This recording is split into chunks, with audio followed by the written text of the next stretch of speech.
Welcome back, everyone, to another episode of the Ag View Pitch. And today you have Shay Folk with Dr. Gary Schnitkey from the University of Illinois. How are you today? I'm well. I'm well, Shay. It's been a pretty good end of the year wrapping up, able to see some family and friends, so we always enjoy that. But wanted to have a quick conversation here for the farm listeners out there. Just a little perspective on what you've kind of seen in 2020, how it's looked relative to the last couple of decades as a production year, and then do a forecast or a look ahead into 2021. So we'll get started with that. All right, sounds good.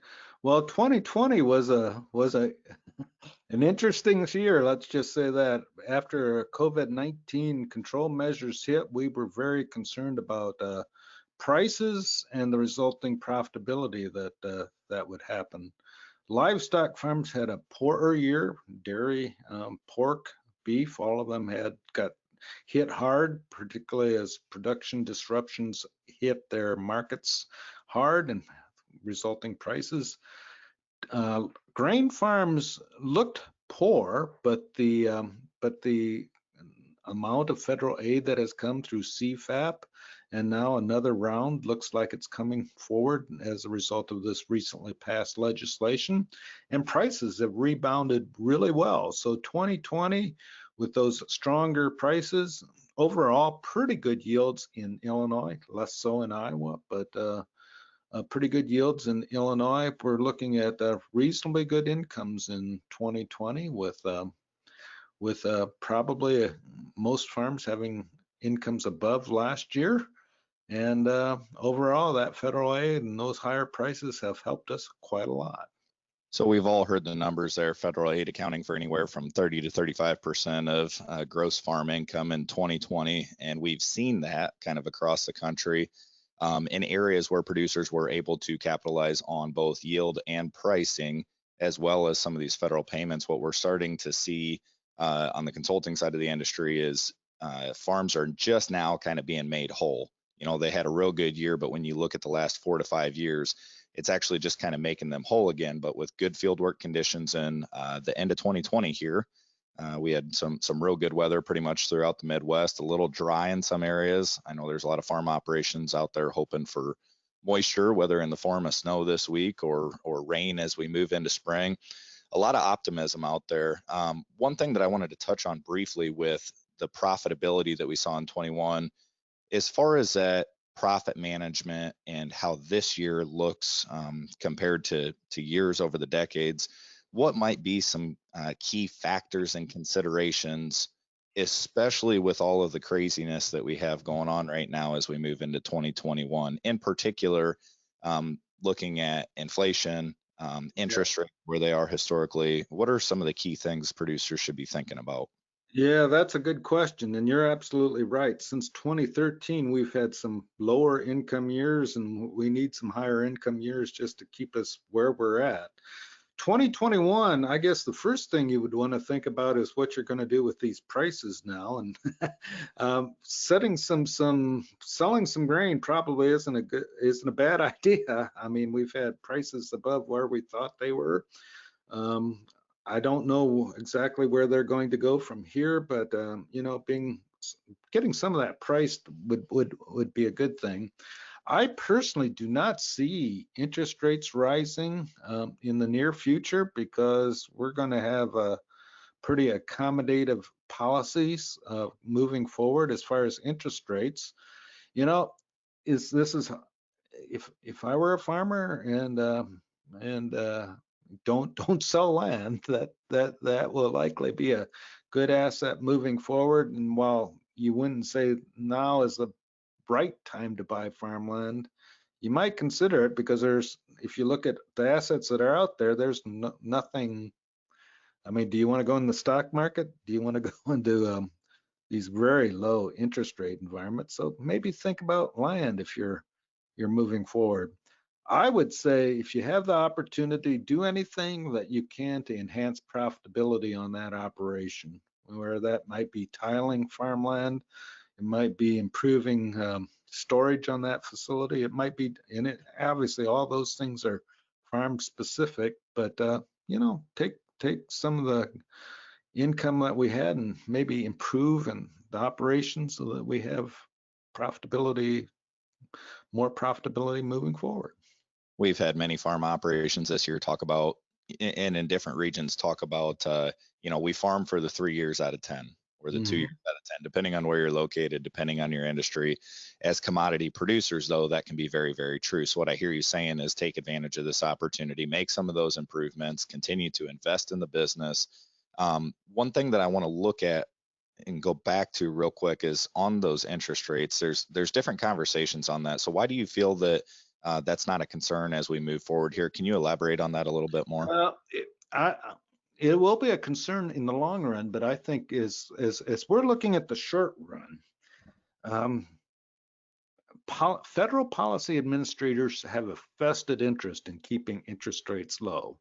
The minute those interest rates grow up, we are going to have huge problems with federal deficits. We're just put another couple of trillion on our debt with the recently passed aid bill. Those things only work if we have low interest rates. And so the Federal Reserve and others are going to be pushing to keep those interest rates low as long as we can. And, you know, I don't see anything that's going to break those in this year. Again, if you're looking at opportunities, one of the things you might consider if you have debt is to fix it or fix it on long-term interest rates. Having said that, we said that for the last 10 years and we were wrong for the last 10 years. So I guess I just don't see the breaking point yet for interest rates. It will come, but probably not in this next year or so. It's hard to continue to print this amount of money and not have repercussions down the road. And hopefully over the next, 3, 4, 5 years or longer term, we can manage that appropriately so that we aren't put in a real tough position later on. But I agree, there's a lot of opportunity out there, a lot of things to take advantage of. One thing that I wanted to touch on quickly as well is going back to the livestock side. So tough year in 2020.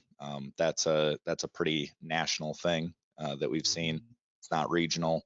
How does the outlook into 2020 look, and have any of the disruptions that we saw as part of the pandemic been solved? Are there any solutions out there, or are we just kind of, well, we got through this hiccup, let's keep doing things as we were doing them? Yeah, one thing that I would, and this isn't for the farm audience necessarily, but the agricultural system performed pretty well during this pandemic. No one really, I mean, the livestock side, we had shortages of meat in certain cases, but it wasn't widespread. We did pretty well. You still get concerned, obviously, on the livestock side, the increasing concentration amongst the packing industry, and that's not going to go away. So we continue having to deal with that. Um, but if you're looking forward, what has largely got our commodity prices, our corn and soybean prices up, has been growing export demand. So if we can continue that growth and we get more meats out there, that is an opportunity. hmm One thing on the policy side, as you talk about, these conversations have way more to do than just with the farm audience. And I think sometimes we're guilty of telling ourselves the same story over and over, or talking at each other within the agricultural community. And sometimes we don't realize how much we're influenced by all the legislation and Mhm. others who are making these decisions in the agricultural community.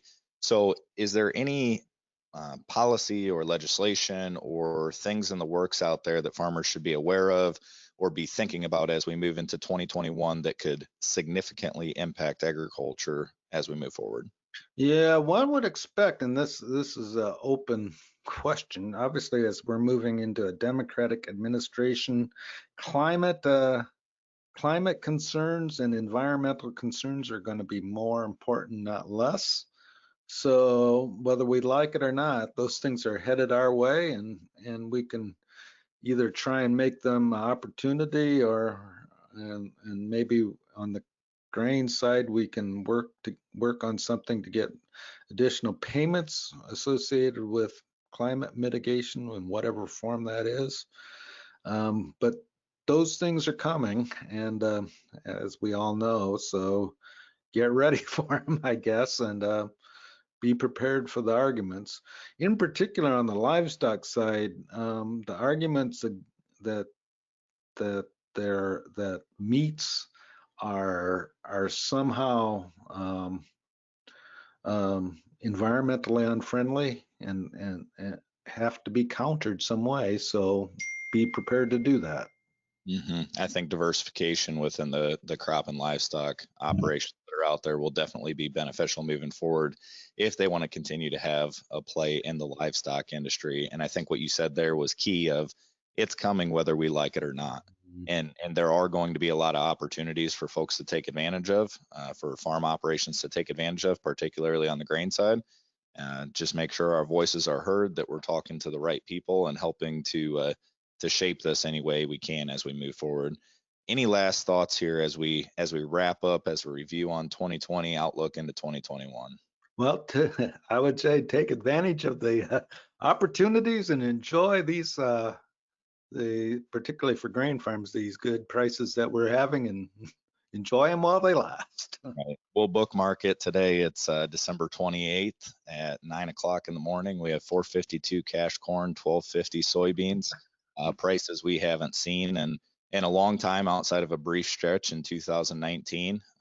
I think optimism is a key word moving into 2021, cautious optimism. A lot of challenges ahead, but farmers are known to adapt and overcome. So Gary, thank you so much for the time. I really appreciate it, and look forward to having discussions with you down the road. Thank you, Shay. It's been nice. And thank you everyone for listening to another episode of the AgView Pitch, and we will catch you next time.